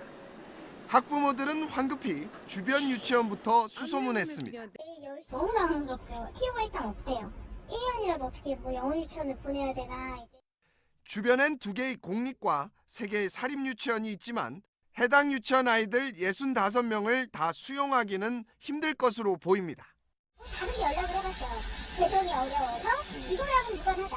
똑같은 이유로 그렇다라고 얘기를 하는데 교육청도 현재 이 유치원 폐원 시 주변 유치원이 수용 가능한지를 파악하고 있습니다. 사립 유치원들이 집단 행동 대신 게릴라식 폐원으로 정부 정책에 항의하는 게 아니냐는 우려가 나옵니다. JTBC 강신우입니다. 이렇게 폐원을 통보받은 유치원에 아이를 보내고 있는 학부모들은 그럼 이제 아이들을 어디에 맡겨야 할지 주변 유치원들을 알아보고 방법을 찾아보고는 있지만 당장 그게 또 쉽지는 않습니다. 그래서 약자는 결국 학부모들이라는 얘기가 나옵니다. 오효정 기자입니다. 현행법상 폐원을 하려면 유아 지원 계획서를 함께 내야 합니다. 폐원 후 아이들이 주변 학급에서 교육받을 수 있냐는 겁니다. 실제로 경북 포항의 한 유치원은 이 계획이 미흡해 폐원 신청이 반려됐습니다. 또 교육부는 학부모 동의서를 받도록 지침을 개정했습니다. 하지만 세부 규정이 아직 부족합니다. 폐원 전 언제까지 학부모에게 통보해야 하는지, 통보 후 아이들 졸업 때까진 운영을 해야 하는지 등은 명시돼 있지 않습니다. 교육부 인가 없이 무단으로 폐원한다면 3년 이하의 징역이나 3천만 원 이하의 벌금에 처해질 수 있습니다. 하지만 일부 유치원에선 벌금을 내더라도 운영을 못하겠다는 입장입니다. 이럴 경우 당국으로서도 뾰족한 수가 없습니다. 교육부는 갑작스런 폐원이나 휴원 시 주변 유치원을 동원한다는 방침입니다. 하지만 주변 유치원이 멀 경우도 문제입니다. 이틀 전 폐원을 통보한 은성유치원의 원아들은 멀게는 5.3km 떨어진 유치원이나 어린이집에 가야 합니다. 또 내년에 입학하는 아이들 숫자는 고려하지 않은 데다 학부모들 선택권은 아예 없습니다. 사태가 장기화될 경우 교육 대란이 벌어질 수 있다는 우려가 나옵니다. JTBC 오효정입니다.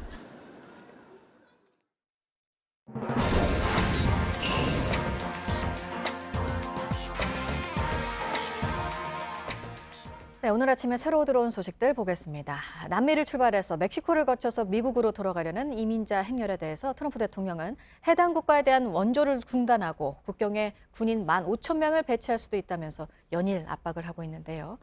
멕시코 정부도 움직이기 시작했다고 합니다. 보도국 연결해서 알아보도록 하겠습니다. 안태훈 기자, 이민자들이 멕시코에서 체포가 됐다고요?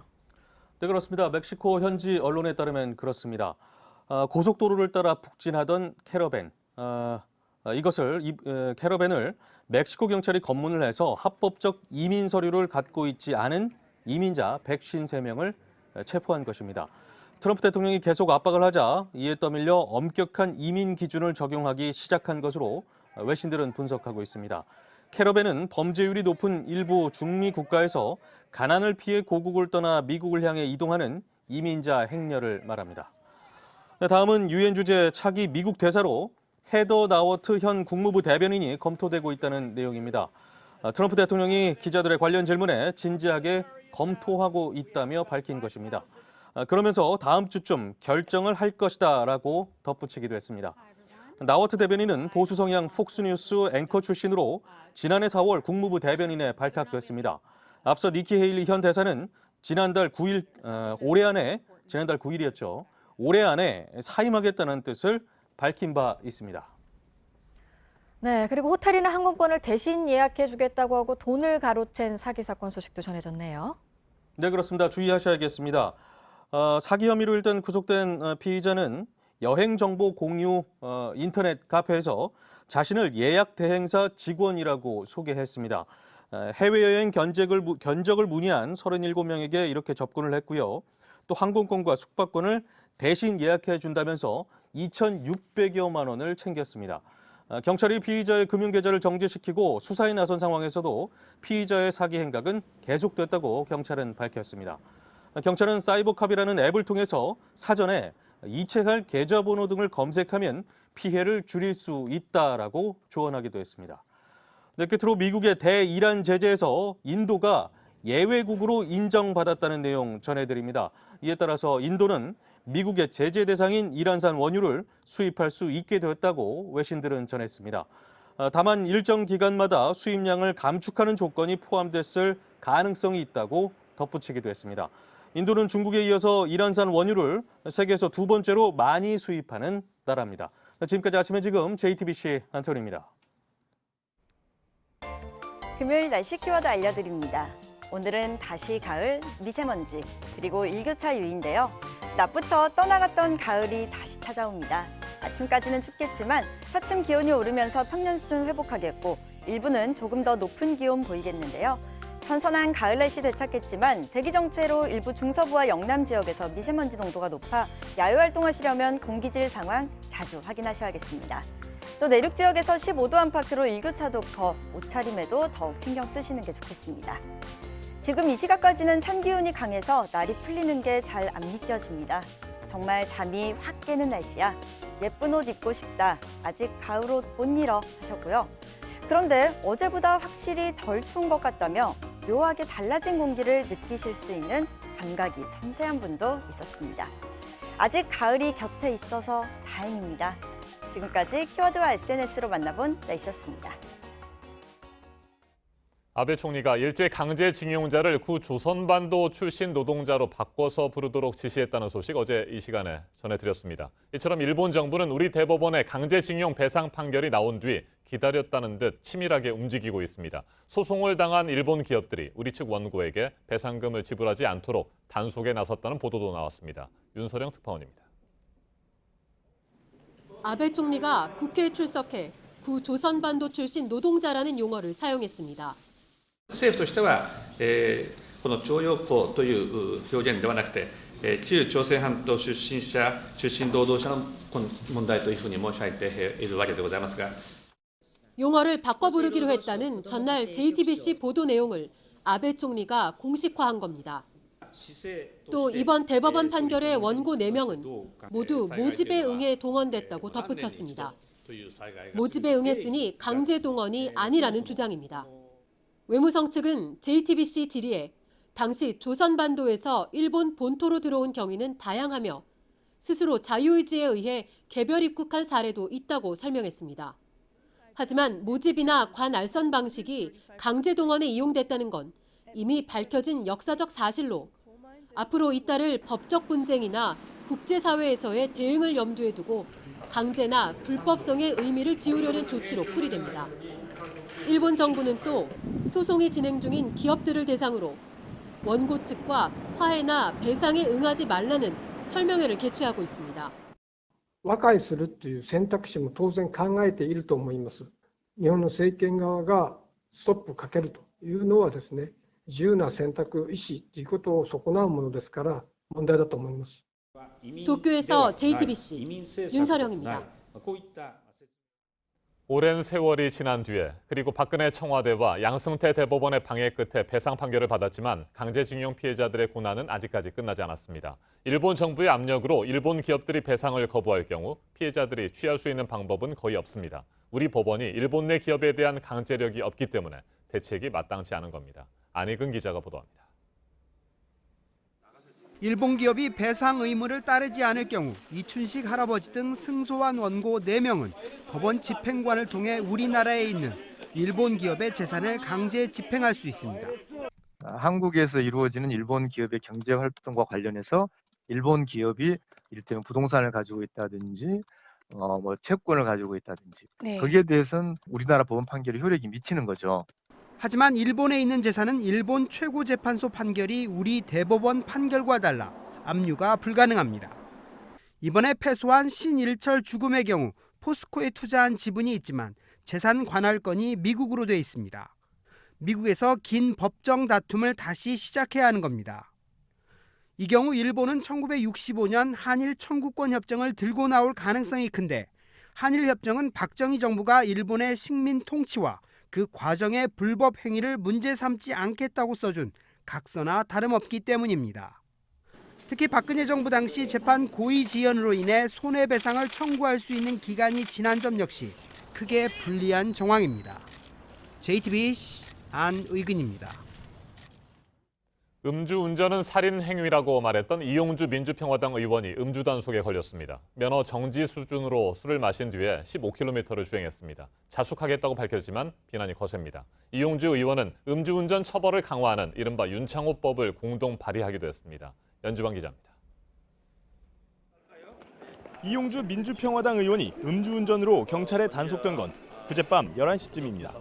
앞서 가던 차가 비틀댄다는 신고를 받고 출동한 경찰은 올림픽대로 영동대교 남단에서 이 의원의 검은색 승용차를 발견해 청담 도로공원 인근으로 데려왔습니다. 음주 측정을 한 결과 혈중 알코올 농도는 0.089%로 면허 정지 수준이었습니다.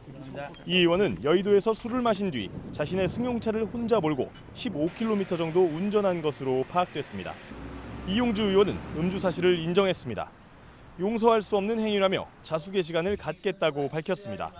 오른쪽으로 앞장서야 되는데 이런 일을 일으켜서 정말로 죄송하고 사죄드리고 싶은 마음뿐입니다. 회식을 했었습니다. 이 의원은 지난달 이른바 윤창호법을 공동 발의하기도 했습니다. 부산 해운대에서 음주운전자의 차량에 뺑소니 사고를 당해 의식을 찾지 못하는 군인 윤창호 씨 사건을 계기로 기존의 3번이 아닌 2번만 적발돼도 가중 처벌할 수 있게 강화한 법입니다.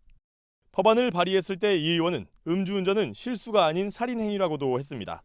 윤창호 씨 친구들은 성명서를 내고 이 의원의 음주운전이 대한민국의 현실이라며 윤창호법의 조속한 통과를 거듭 촉구했습니다. JTBC 연지환입니다. 폭행과 엽기적인 행각으로 공분을 사고 있죠. 양진호 한국미래기술회장이 사과문을 발표했습니다. 오만과 독선으로 상처받았을 직원들에게 사과한다며 모든 회사 운영에서 손을 떼겠다고 밝혔습니다. 경찰은 사과와 상관없이 40여 명의 전담반을 투입해서 양 회장에 대한 수사를 본격화하고 있습니다. 공다솜 기자가 보도합니다.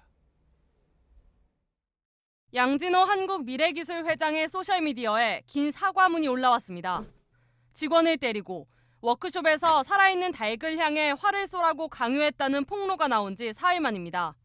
양 회장은 자신의 독단과 오만한 행태가 다른 이들에게 상처를 줄 수 있다는 걸 깨닫지 못했다고 했습니다. 그러면서 직원들에게 진심으로 사과한다고 밝혔습니다. 또 한국미래기술회장 등 일체의 자리에서 물러나며 앞으로 임직원에게 영향을 미칠 수 있는 어떤 직분에도 나가지 않겠다고 했습니다. 자신의 행태에 침묵을 했던 직원들을 비난하지 말아달라는 당부도 덧붙였습니다. 사과를 했지만 여론의 분노는 식지 않고 있고 경찰 역시 광역수사대 등 40명이 넘는 대규모 인력을 투입해 조사를 본격화하고 있습니다. 먼저 경찰은 양 회장이 운영하는 웹하드 업체 위디스크의 임직원들을 불러 추가 폭행을 당한 사람이 있는지 등을 확인하고 있습니다. 현재 양 회장은 웹하드의 불법 영상물이 유통되는 걸 방조한 혐의로도 수사를 받고 있습니다. 경찰은 조만간 양 회장을 불러 조사할 방침입니다. JTBC 공다솜입니다.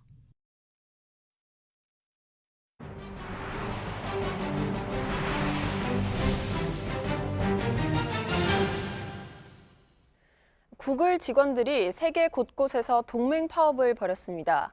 구글이 성추행을 저지른 임원에게 1,000억 원의 퇴직 보상금을 챙겨주고 성추행 사실도 숨기려 했다는 사실이 알려지면서 분노한 겁니다.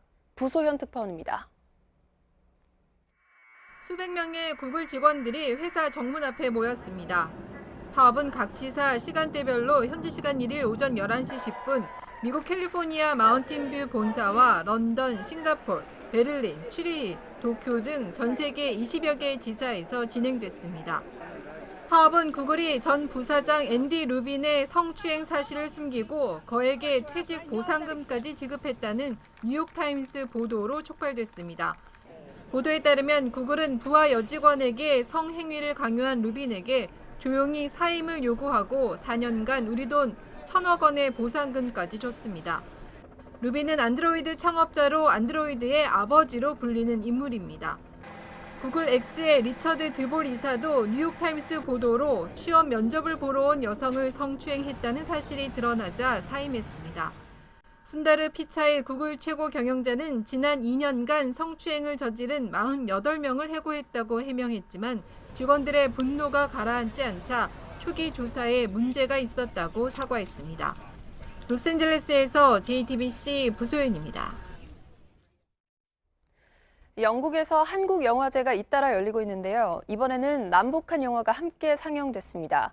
빌딩숲 한가운데 한옥 작품이 설치됐고 김치를 소개하는 행사도 열렸습니다. 김성탁 특파원입니다. 런던 중심가 극장에서 북한 영화가 상영됐습니다. 북한 여성 광부가 평양에서 서커스 고개사가 되는 꿈을 이룬다는 내용의 김동무는 하늘을 난답니다. 런던 동아시아 영화제는 남북한 영화를 함께 소개하고 있습니다. 아시아의 중심을 우리나라의 문화가 이끌고 가고 있다는 생각이 들고요. 그 덕분에 이제 전 세계까지 점점 영향력을 끼치고 있는 것 같아서. 암수살인을 비롯해 배우 김윤석의 특별전도 열렸습니다. 5년 전에 런던 영화제를 왔었는데 그때 이제 장준환 감독의 작품을 다음 차기작으로 약속을 드렸는데 이제 내일 또 1987이라는 작품을 또 약속을 지키러 왔어요. 런던 한국영화제는 주거 문제 등 젊은 층의 현실을 다룬 전고운 감독의 소공녀를 비롯해 일상의 조각이란 주제로 한국 사회의 다양한 모습을 담은 영화를 영국 7개 도시에서 선보입니다. 고층 빌딩이 즐비한 런던 금융가 육교엔 서도호 설치미술가의 한옥 작품이 설치됐습니다. I think it's a nice contrast to have something, traditional, maybe unique, foreign. I really like it. I wish. 주영 한국대사관은 세계 김치 연구소와 함께 이하연 명인이 담근 김치 10여 종을 소개하는 행사를 마련했습니다. 유럽 김치 수입량의 40%가량을 차지하는 영국에선 발효식품에 대한 관심이 커지고 있습니다. 런던에서 JTBC 김성탁입니다. 미국에서 30대 여성이 자신의 세 자녀에게 총격을 가해 한 명이 숨지는 충격적인 일이 일어났습니다. 현지 시간 1일 미국 오클라호마에서 38살인 여성이 자신의 10대 자녀 3명에게 총을 쐈습니다. 18살인 첫째 아들이 그 자리에서 숨졌고 두 딸은 총상을 입고 병원으로 이송됐는데요. 이 여성은 1급 살인과 2건의 살인 미수 혐의로 구속됐습니다. 왜 그랬는지 범행 동기는 알려지지 않았는데요. 경찰이 여성을 상대로 조사를 진행하고 있습니다. 나이지리아의 극단주의 무장단체 보코하람이 북동부의 한 마을을 공격해 적어도 15명의 민간인이 사망했습니다. 주민들에게 무차별 총격을 가하고 마을 건물 여기저기에 불을 질렀는데요. 일부 주민들은 공격을 피해 도망쳤지만 생사 여부는 아직 확인되지 않은 상태입니다. 당국이 정확한 피해 상황을 확인하고 있습니다.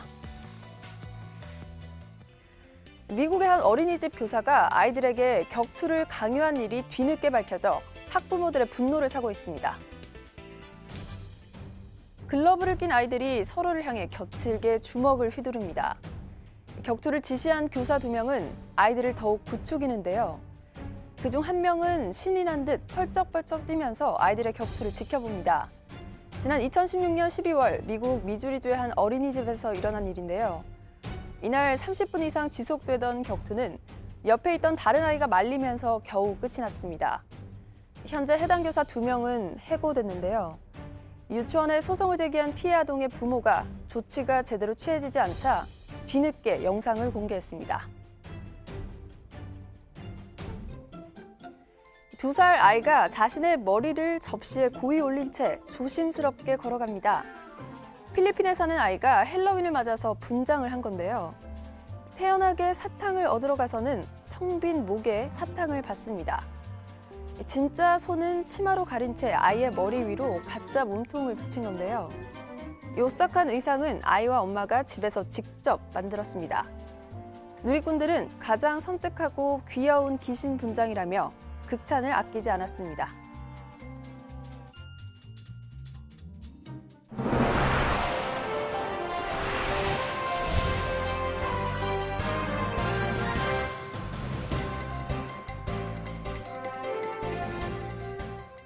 네, 금요일 아침 8시 15분 지나고 있습니다. 인도네시아 술라웨시 섬에서 2천여 명이 사망하고 수천 명이 실종된 최악의 강진 피해가 난 지 벌써 또 한 달이 지났습니다. 혼란은 현장에서 여전히 계속되고 있다고 하는데요. 특히 이제 우기가 시작되면 전염병이 또 확산될 수 있어서 우려가 커지고 있습니다. 김준영 기자가 보도합니다. 베르마는 지진 때 겨우 목숨만 건졌습니다. Rumahnya kami diseret tanah 1 kilo dari tempatnya semula dibawa ke arah barat 1 kilo. 가족이 모두 숨진 채 발견된 리드완입니다. gali habis tenaga. Karena dia kan ketimbun tanah, tapi badan kelihatan. 강진과 쓰나미가 모든 걸 앗아간 지 한 달이 지났습니다. 피해 지역이 워낙 넓고 땅이 진흙처럼 변하는 액상화 때문에 복구와 구조 작업은 중단됐습니다. 주민들은 갈 곳을 잃었습니다. 가족의 시신이라도 찾겠다며 삽 하나 곡괭이 하나 들고 직접 무너진 집더미를 뒤져봅니다. 앞으로가 더 염려입니다. 최근 우기가 시작되면서 전염병이 돌 가능성도 높기 때문입니다.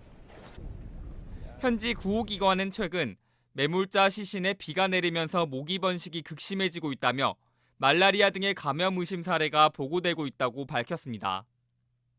도시에 불은 들어오고 일부 복구는 되고 있지만 주민들은 힘겨운 싸움을 계속하고 있습니다. JTBC 김준영입니다. 영국이 유럽연합을 탈퇴한 이후의 상황을 두고 협상이 지금 계속되고 있는데요. 영국 금융회사들이 브렉시트 이후에도 유럽연합 시장에 접근할 수 있도록 하는 잠정 합의가 나온 것으로 전해졌습니다. 이 영향으로 유로화가 달러화 대비 강세를 보였습니다. 이유정 기자입니다. 영국과 유럽연합이 브렉시트 이후에도 영국의 금융서비스 기업들이 유럽 시장에 진입할 수 있도록 잠정 합의했습니다. 영국 일간지 더 타임스에 따르면 영국과 유럽연합이 관련 서비스와 데이터 교환 부문에서 향후 협력하기로 잠정 합의안을 마련하는 데 성공했습니다. 합의안에 따르면 유럽연합은 동등성의 원칙에 따라 영국 금융사들이 지금까지처럼 EU 단일 시장에 접근할 수 있도록 허용합니다. 동등성의 원칙은 한 국가의 규제가 EU와 동등하다고 판단되면 해당 부문의 영업과 관련해 인허가 및 보고 절차를 면제해주는 원칙입니다. 다만 영국이 그동안 주장해온 상호 인정 방식에 비해서는 시장 접근성이 떨어집니다. 동등성의 원칙 아래에서는 상업은행의 대출 등이 제한될 수 있습니다. 도미니크 랍 영국 브렉시트부 장관은 지난달 24일 하원 브렉시트 위원회에 발송한 서한을 통해 오는 21일까지 브렉시트 협상이 합의에 도달할 것으로 전망했습니다. 영국과 EU가 금융서비스 부문에서 잠정 합의에 도달했다는 소식에 달러 대비 파운드화 가치가 장중전 거래일 대비 1% 치솟았습니다. JTBC 이유정입니다. 중간선거를 앞두고 트럼프 미국 대통령이 연일 언급하고 있는 것들. 미국에서 태어났다고 해서 이제 무조건 시민권을 주지 않겠다. 또 중미 이민자 행렬을 강력하게 막겠다 등 반이민 정책들입니다. 중간선거 어떤 결과로 이어지게 될지 주목됩니다. 김혜미 기자입니다. 트럼프 대통령은 군 병력을 늘려 중남미 이민 행렬의 누구도 국경을 넘지 못하게 하겠다고 말했습니다. We'll go up to anywhere between 10 and 15,000 military personnel on top of Border Patrol, ICE, and everybody else at the border. 이틀 전 미 국방부가 발표한 5,200명의 배가 넘는 수준입니다. 트럼프 대통령은 또 자신의 트위터에 최근 경찰관 2명을 살해한 멕시코 이민자가 법정에서 더 많은 경찰을 죽이겠다고 발언한 내용이 담긴 중간선거 광고를 올렸습니다. 광고 문구는 트럼프 대통령과 공화당이 다시 안전한 미국을 만든다입니다. 위헌 논란을 부른 출생시민권과 관련해서도 출생시민권 제도가 원정 출산이라는 사업을 창출하고 있다며 거듭 폐지 방침을 밝혔습니다. 워싱턴 포스트는 트럼프의 반이민 관련 용어가 선거 캠페인을 장악하고 있다면서 경제에 집중하려는 공화당과 건강보험에 초점을 맞추려는 민주당 모두를 혼란스럽게 하고 있다고 분석했습니다. 이런 가운데 CNN은 현지 시간 31일 미국 중간선거에서 상원은 공화당이, 하원은 민주당이 다수당이 될 것으로 전망을 내놨습니다. JTBC 김혜미입니다. 네, 서울 김포공항의 주차요금이 2년 만에 또 오를 것으로 보입니다. 한국공항공사가 주말 주차요금을 하루에 3만 원으로 올리는 방안을 추진하고 있는 것으로 확인이 됐는데요. 30%가 넘는 인상입니다. 박영우 기자입니다. 김포공항 주차장 입구엔 벌써 만차 표지판이 섰습니다. 주차장으로 내려와 봤습니다. 보시는 것처럼 주차 공간이 없다 보니까 이처럼 이면 주차를 한 차량들을 쉽게 찾아볼 수 있습니다. 주차장이 혼잡하다 보니 접촉 사고도 잦습니다. 2,300여 대를 댈 수 있는 곳인데 일주일에 4일에서 5일은 이렇게 만차 상태입니다. 저비용 항공사가 많이 생기면서 공항을 찾는 여행객들이 늘었기 때문입니다. 그런데 이런 주차난을 해결한다는 이유로 한국공항공사가 다음 달 중에 주차요금을 올리는 방안을 추진 중입니다. 정부와 협의만 남겨놓은 상황입니다. 하루 이용료를 기준으로 평일은 15,000원에서 2만 원으로 오릅니다. 주말은 23,000원에서 3만 원으로 인상됩니다. 30% 넘게 오르는 겁니다. 일단 요금을 올려서 주차장 이용객을 줄여야 한다는 논리입니다. 하지만 갑자기 요금만 7,000원이나 올리는 건 지나치게 단순한 처방이라는 반발이 나옵니다. 1,000원, 2,000원이 문제가 아니라 편리하게 해주면 좋죠. 근데 그렇게 안 하면서 올리니까 화딱진다는 거지. JTBC 박영호입니다. 봉사활동 보고서를 조작한 장현수 선수가 더 이상 태극마크를 달 수 없게 됐습니다. 대한축구협회는 사회적으로 물의를 일으킨 선수는 국가대표가 될 수 없다며 장현수에게 대표 자격 영구 박탈과 3천만 원의 벌금 징계를 내렸습니다. 장현수는 4년 전 인천 아시안게임 축구 금메달로 병역 특례 혜택을 받았지만 봉사활동 서류를 조작해 제출한 것이 들통나며 비판을 받았습니다.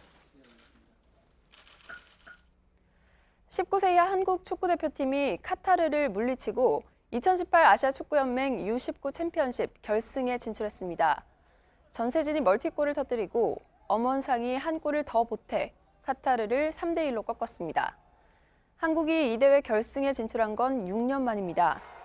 한국은 디펜딩 챔피언 일본을 2대0으로 따돌린 사우디아라비아와 오는 4일 우승 트로피를 놓고 격돌합니다.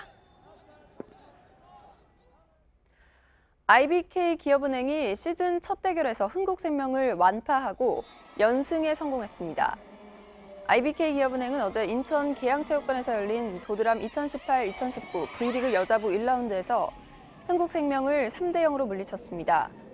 미국 출신 선수 어나이가 양팀 최다 29득점으로 맹활약해 팀 승리에 앞장섰습니다.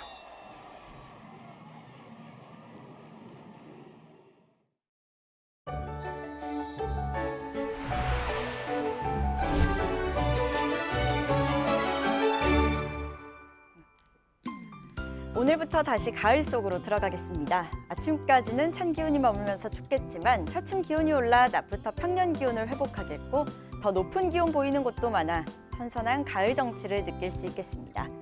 다만 야외 활동하시려면 공기질 상황 자주 확인하셔야겠습니다.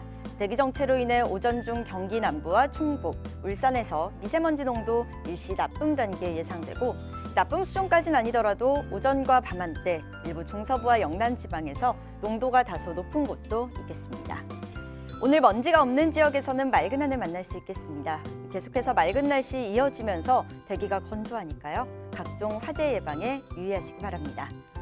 오늘 낮 최고 기온은 서울이 17도, 전주와 광주, 대구가 18도, 북한 지역도 함흥이 19도까지 오르는 등 선선한 가을 날씨 예상됩니다. 다음 주 초까지 평년과 비슷하거나 높은 기온 계속되겠지만 내륙 지역에서 15도 안팎으로 일교차가 크니 주의하시기 바랍니다. 기상정보였습니다.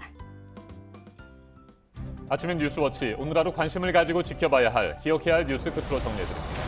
총을 잡지 않겠다는 종교적 신념 등에 따라 군 입대를 거부하는 것은 정당한 병역 거부 사유에 해당한다고 대법원이 결론을 내렸습니다. 대법원 전원 합의체는 어제 일률적으로 병역 의무를 강제하는 것이 소수자에 대한 관용이라는 자유민주주의에 반한다고 판단했습니다. 다만 무분별한 병역 거부가 이루어지지 않도록 종교와 양심적 신념이 깊고 확고하며 진실해야 한다고 덧붙였습니다.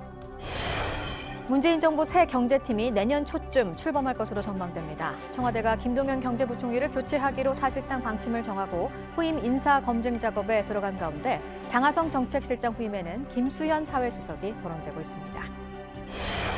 이재명 경기지사를 둘러싼 고소와 고발 사건을 수사하고 있는 경찰이 친형 강제 입원 등 일부 의혹에 대해 기소 의견을 냈습니다. 이 지사는 경찰이 짜맞추기 수사를 했다며 불편한 심기를 드러냈습니다. 남북이 오늘 개성 공동연락사무소에서 만나 체육 분야 실무회담을 갖습니다. 2020년 도쿄올림픽 공동 입장과 단일팀 구성, 또 2032년 하계올림픽 공동 개최를 위한 방안이 협의될 것으로 보입니다. 오늘 전해드릴 소식은 여기까지입니다. 이상으로 JTBC 뉴스 아침엔 금요일 순서 모두 마치겠습니다. 건강한 주말 보내시기 바랍니다. 고맙습니다.